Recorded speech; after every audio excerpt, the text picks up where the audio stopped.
Thank you for joining me. The Widow's Cruise by Frank R. Stockton. The widow Duckett lived in a small village about 10 miles from the New Jersey seacoast. In this village she was born. Here she had married and buried her husband, and here she expected somebody to bury her. But she was in no hurry for this, for she had scarcely reached middle age. She was a tall woman with no apparent fat in her composition and full of activity both muscular and mental. She rose at 6 o'clock in the morning, cooked breakfast, set the table, washed the dishes when the meal was over, milked, churned, swept, washed, ironed, worked in her little garden, attended to the flowers in the front yard, and in the afternoon knitted and quilted and sewed. And after tea she either went to see her neighbors or had them come to see her. When it was really dark, she lighted the lamp in her parlor and read for an hour, and if it happened to be one of Miss Mary Wilkins' books that she read, she expressed doubts as to the realism of the characters therein described. These doubts she expressed to Dorcas Networthy, who was a small, plump woman with a solemn face, who had lived with the widow for many years, and who had become her devoted disciple. Whatever the widow did, that also did Dorcas. Not so well, for heart told her she could never expect to do that, but with a yearning anxiety to do everything as well as she could. She rose at 5 minutes past 6, and in a subsidiary way she helped to get the breakfast, to eat it, to wash up the dishes, to work in the garden, to quilt, to sew, to receive and visit. And no one could have tried harder than she did to keep awake when the widow read aloud in the evening. All these things happened every day in the summertime, but in the winter the widow and Dorcas cleared the snow from their little front path instead of attending to the flowers, and in the evening they lighted a fire as well as a lamp in the parlor. Sometimes, however, something different happened, but this was not often, only a few times in the year. One of the different things occurred when Mrs. Duckett and Dorcas were sitting on their little front porch one summer afternoon, one on the little bench on one side of the door, and the other on the little bench on the other side of the door, each waiting until she should hear the clock strike 5 to prepare tea.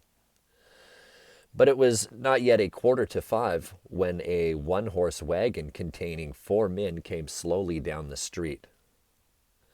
Dorcas first saw the wagon, and she instantly stopped knitting.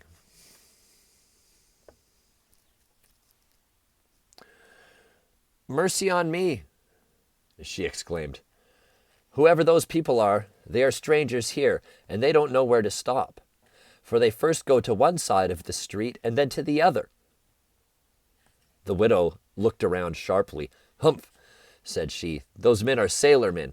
You might see that in a twinkling of an eye. Sailormen always drive that way, because that is the way they sail ships. They first tack in one direction and then in another." "Mr. Duckett didn't like the sea?" remarked Dorcas for about the 300th time. "No, he didn't," answered the widow for about the 250th time, for there had been occasions when she thought Dorcas put this question inopportunely. "He hated it, and he was drowned in it through trust in a sailorman, which I never did nor shall. Do you really believe those men are coming here?" "Upon my word, I do," said Dorcas, and her opinion was correct. The wagon drew up in front of Mrs. Duckett's little white house, and the 2 women sat rigidly, their hands in their laps, staring at the man who drove. This was an elderly personage with whitish hair, and under his chin a thin whitish beard, which waved in the gentle breeze and gave Dorcas the idea that his head was filled with hair which was leaking out from below. "Is this the Widow Duckett's?" inquired this elderly man in a strong, penetrating voice. "That's my name," said the widow, and laying her knitting on the bench beside her, she went to the gate. Dorcas also laid her knitting on the bench beside her and went to the gate. "I was told," said the elderly man, "at a house we touched at about a quarter of a mile back, that the Widow Duckett's was the only house in this village where there was any chance of me and my mates getting a meal. We are 4 sailors, and we are making from the bay over to Cupperton, and that's 8 miles ahead yet, and we are all pretty sharp set for something to eat." "This is the place," said the widow, "and I do give meals, if there is enough in the house and everything comes handy." "Does everything come handy today?" said he. "It does," said she, "and you can hitch your horse and come in, but I haven't got anything for him."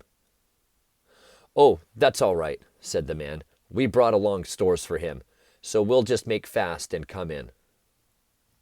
The 2 women hurried into the house in a state of bustling preparation, for the furnishing of this meal meant $1 in cash. The 4 mariners, all elderly men, descended from the wagon, each one scrambling with alacrity over a different wheel. A box of broken ship biscuit was brought out and put on the ground in front of the horse, who immediately set himself to eating with great satisfaction. Tea was a little late that day, because there were 6 persons to provide for instead of 2, but it was a good meal, and after the 4 seamen had washed their hands and faces at the pump in the backyard, and had wiped them on 2 towels furnished by Dorcas, they all came in and sat down. Mrs. Duckett seated herself at the head of the table with the dignity proper to the mistress of the house, and Dorcas seated herself at the other end with the dignity proper to the disciple of the mistress. No service was necessary, for everything that was to be eaten or drunk was on the table. When each of the elderly mariners had had as much bread and butter, quickly baked soda biscuit, dried beef, cold ham, cold tongue, and preserved fruit of every variety known, as his storage capacity would permit, the mariner in command, Captain Bird, pushed back his chair, whereupon the other mariners pushed back their chairs. "Madame," said Captain Bird, "we have all made a good meal, which didn't need to be no better nor more of it, and we're satisfied. But that horse out there has not had time to rest himself enough to go the 8 miles that lie ahead of us. So, if it's all the same to you and this good lady, we'd like to sit on that front porch a while and smoke our pipes. I was a-looking at that porch when I came in, and I bethought to myself what a rare good place it was to smoke a pipe in." "There's pipes been smoked there," said the widow, rising, "and it can be done again. Inside the house I don't allow tobacco, but on the porch neither of us minds." So the 4 captains betook themselves on the porch, 2 of them seating themselves on the little bench on one side of the door, and 2 of them on the little bench on the other side of the door, and lighted their pipes. "Shall we clear off the dishes? Shall we clear off the table and wash up the dishes?" said Dorcas, "or wait until they are gone?" "We will wait until they are gone," said the widow. "But now that they are here, we might as well have a bit of a chat with them. When a sailorman lights his pipe, he is generally willing to talk, but when he is eaten, you can't get a word out of him." Without thinking it necessary to ask permission, for the house belonged to her, the Widow Duckett brought a chair and put it in the hall close to the open front door, and Dorcas brought another chair and seated herself by the side of the widow. "Do all you sailormen belong down there at the bay?" asked Mrs. Duckett. Thus the conversation began, and in a few minutes it had reached a point at which Captain Bird thought it proper to say that a great many strange things happened to a seaman sailing on the sea which lands people never dream of.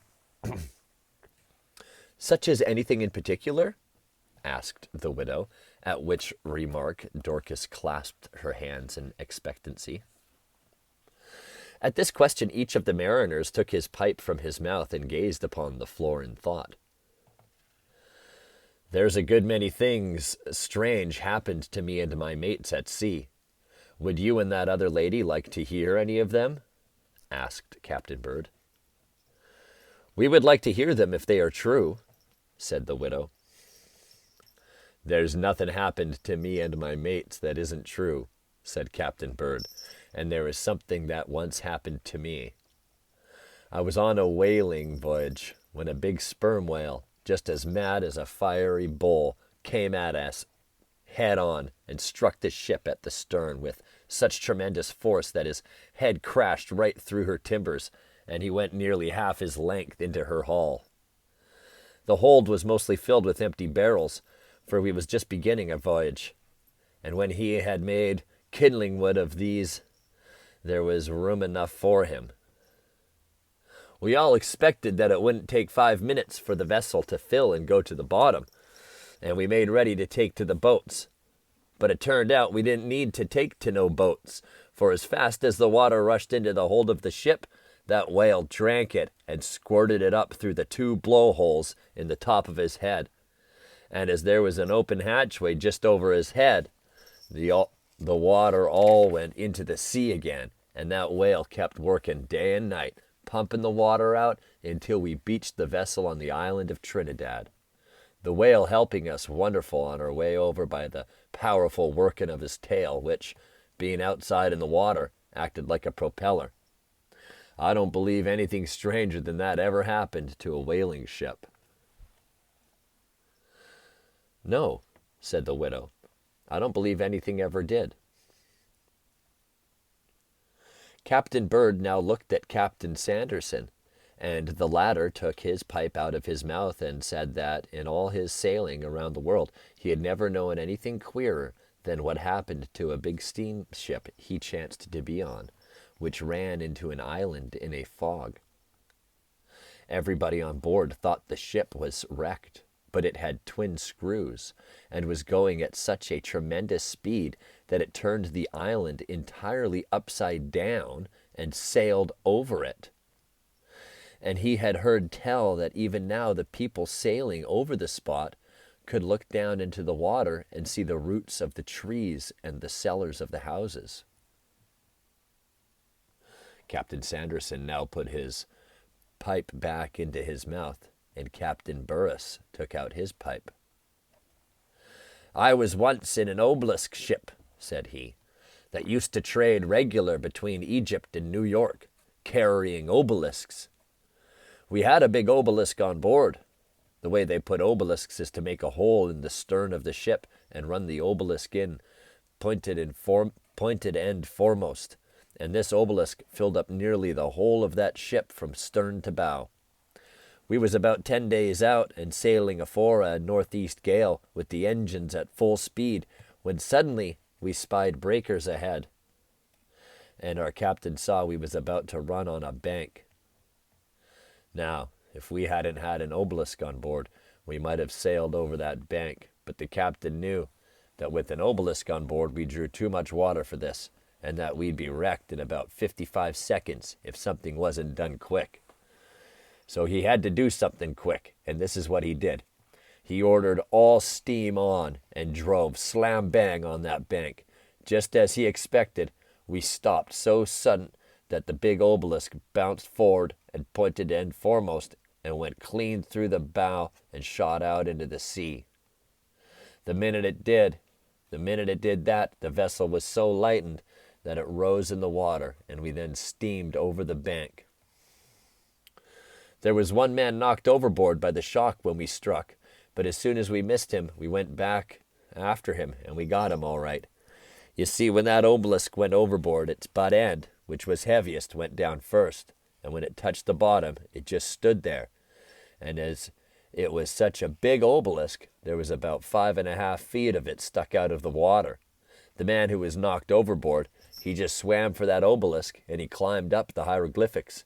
It was a mighty fine obelisk, and the Egyptians had cut their hieroglyphics good and deep, so that the man could get hand and foothold. And when we got to him and took him off, He was sitting high and dry on the pointed end of that obelisk.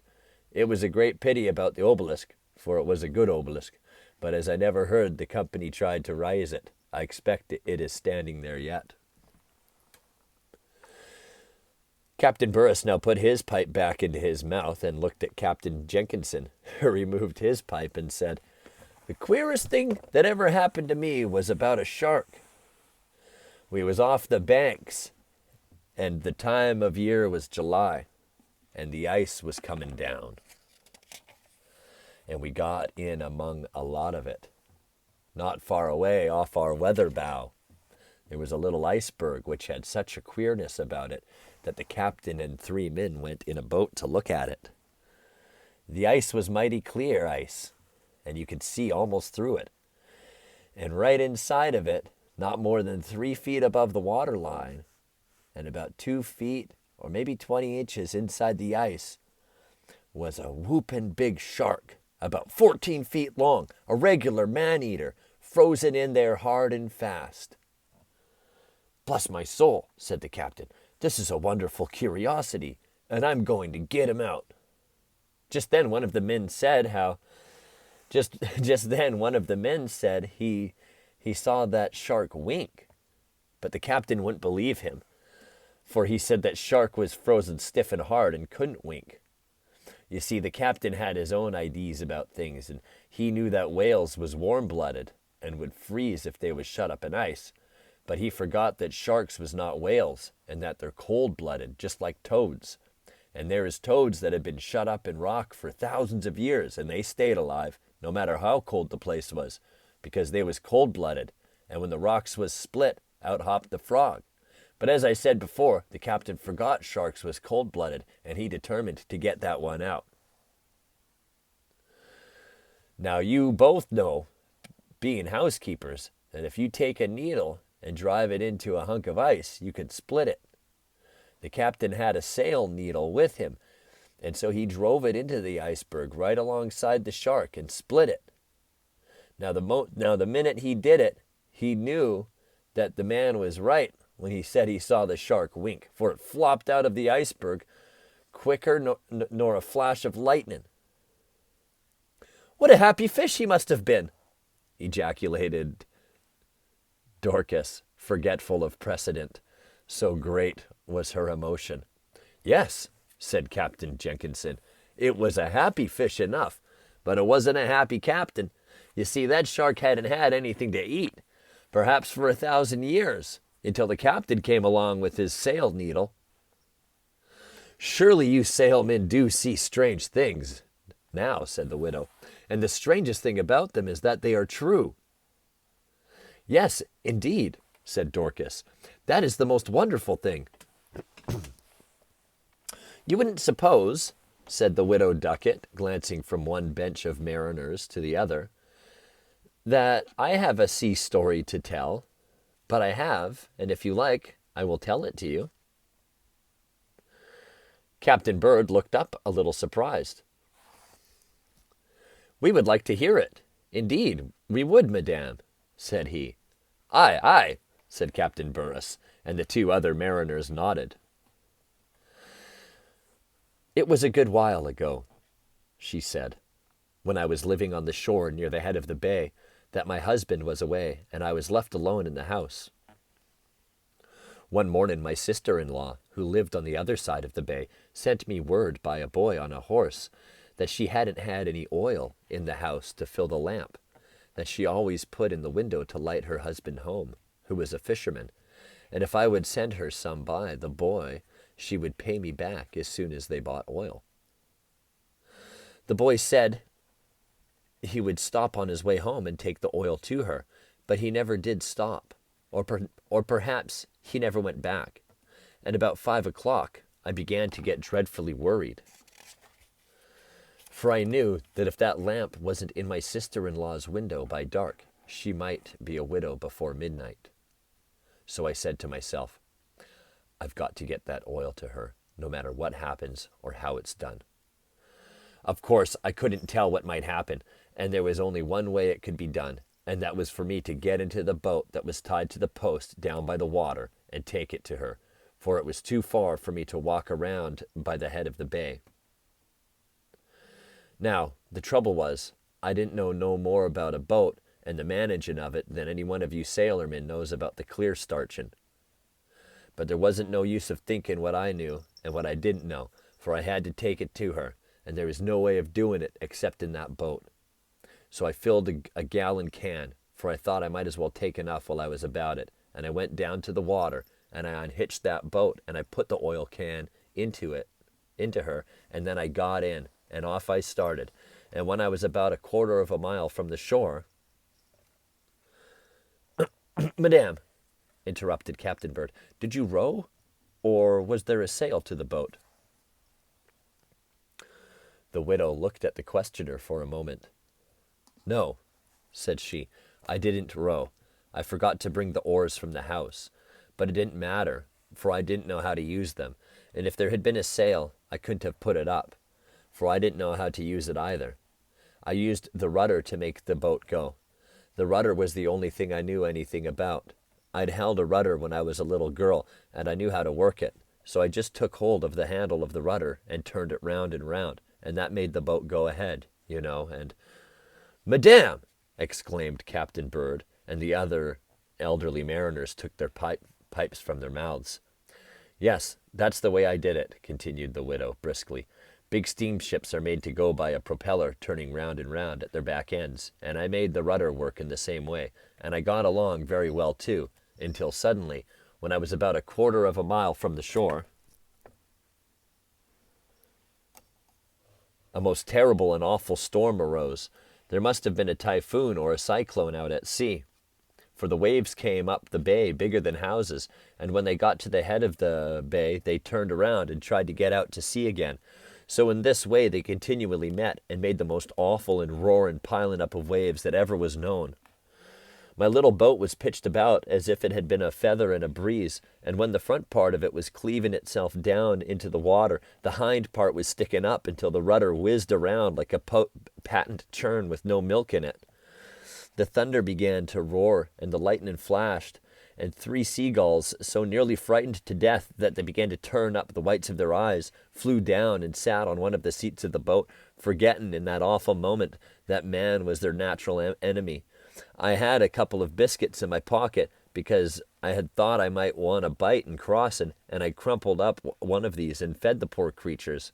Then I began to wonder what I was a-going to do, for things were getting awfuler and awfuler every instant, and the little boat was a-heaving and a-pitching and a-rolling and hissing itself up, first one end and then on the other, to such an extent that if I hadn't kept tight hold of the rudder handle, I'd slipped off into the sea I was sitting on. All of a sudden, I remembered that oil in the can. But as I was putting my fingers on the cork, my conscience smote me. Am I going to use this oil? I said to myself, and let my sister-in-law's husband be wrecked for want of it?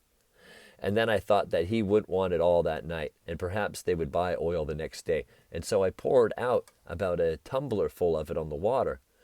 And I can just tell you, sailormen, that you never saw anything act as prompt as that did.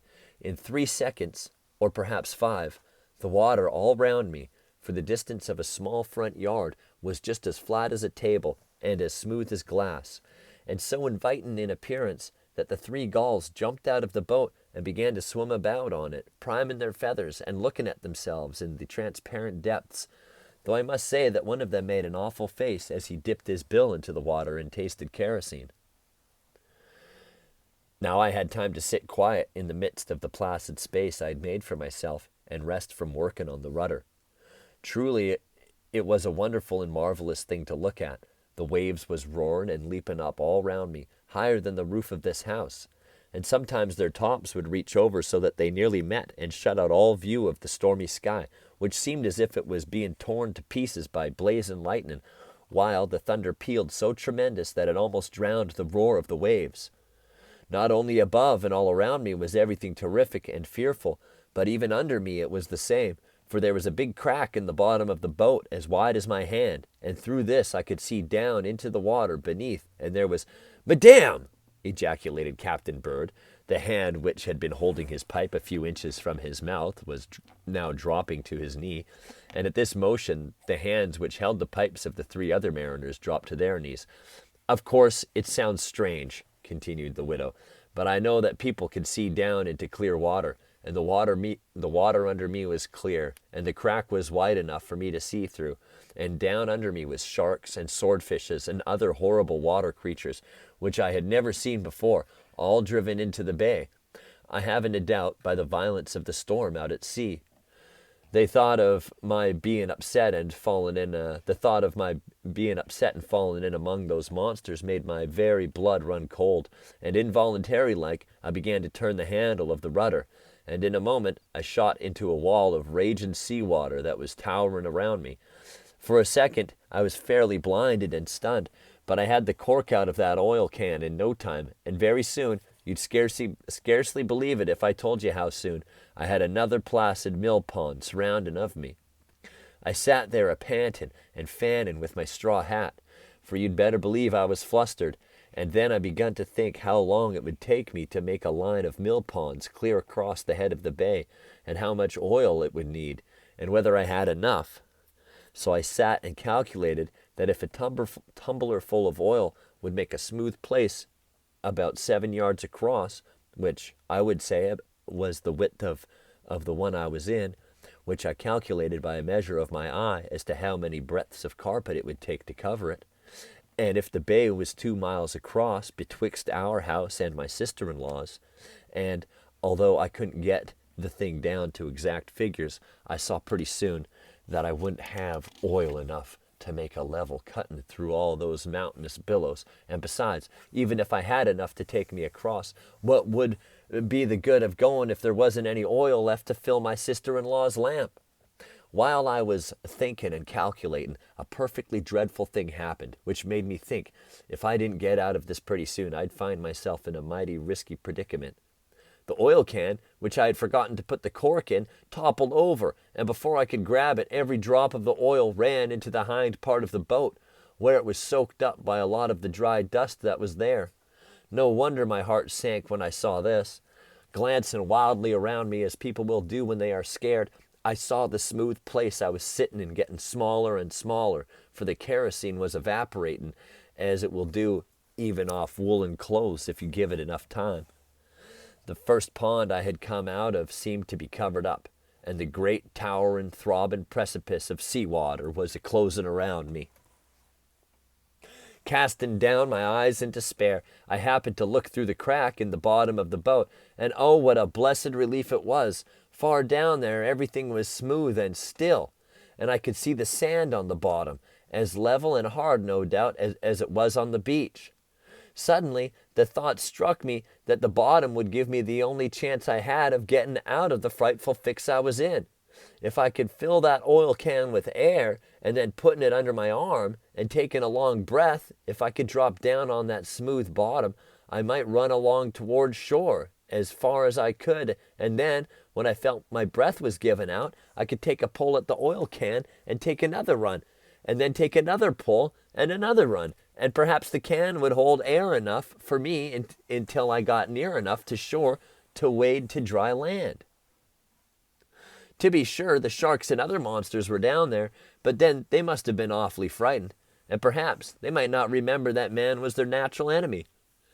Anyway, I thought it would be better to try the smooth water passage down there than stay and be swallowed up by the raging waves on top. So I blew the can full of air and corked it, and then I tore up some of the boards from the bottom of the boat so as to make a hole big enough for me to get through. And you sailmen needn't wriggle so when I say that, for you all know a diving bell hasn't any bottom at all, and the water never comes in. And so, when I got the hole big enough, I took the oil can under my arm and was just about to slip down through it when I saw an awful turtle a-walking through the sand at the bottom. Now, I might trust sharks and swordfishes and sea serpents to be frightened and forget about their natural enemies, but I never could trust a gray turtle as big as a cart with a black neck a yard long with yellow bags under its jaws to forget anything or to remember anything. I'd as live to get into a bathtub with a live crab than to go down there. It wasn't of no use even so much as thinking of it. So I gave up that plan and didn't once look through that hole again. And what did you do, madame? Asked Captain Bird, who was regarding her with a face of stone. I used electricity, she said. Now don't stare as if you had a shock of it. That's what I used. When I was younger than I was then and sometimes visited friends in the city, we often amused ourselves by rubbing our feet on the carpet until we got ourselves so full of electricity that we could put up our fingers and light the gas. So I said to myself that if I could get full of electricity for the purpose of lighting the gas, I could get full of it for other purposes. And so without losing a moment, I set to work. I stood up on one of the seats, which was dry, and rubbed the bottoms of my shoes backward and forward on it with such violence and swiftness that they pretty soon got warm, and I began filling with electricity. And when I was fully charged with it from my toes to the top of my head, I just sprang into the water and swam ashore. Of course I couldn't sink, being full of electricity. Captain Bird heaved a long sigh and rose to his feet, whereupon the other mariners rose to their feet. Madame, said Captain Bird, what's to pay for the supper and the rest of the entertainment? The supper is 25 cents apiece, said the Widow Ducat, and everything else is free, gratis.